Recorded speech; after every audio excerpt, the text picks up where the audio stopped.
ko'chat ekishdagi 3 ta xatolikni aytib o'taman. Chuqurcha qazilgandan keyin suv solmang. Ikkinchi xatolik. Buni ko'chatni yosh ko'chatni tagiga gung solmang, gung. Gung oqqurt chaqiradi. Uchinchi xatolik, ko'chatni ekib bo'lgandan keyin takini oyoq bilan bosmang. Ko'rsataman, mana ki qarang.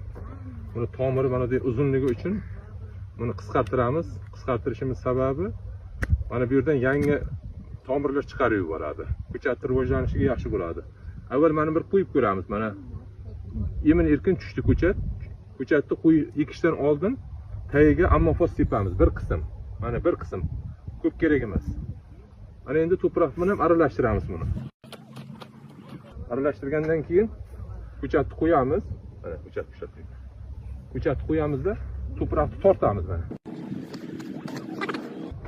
Mana bo'ldi.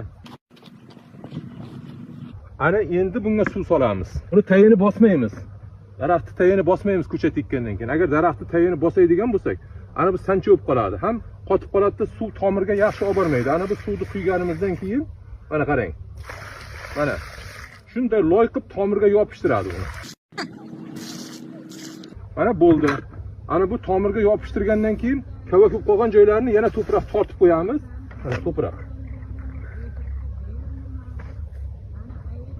Bo'ldi, ana ko'chat ekildi. Ana buni tayini bosish mumkin emas, mutlaqo mumkin emas. Har qanday ko'chatni tayini bosish mumkin emas. Agar bosadigan bo'lsangiz, bu daraxt sancha bo'lib qoladi, tayi daraxt rivojlanmaydi, o'smaydi. Kerak bo'lsa yozga borib qurib qolishi ham mumkin. Ana shu uchun tayiga ammofos sepib, mana shunday qilib ekasizda yerdan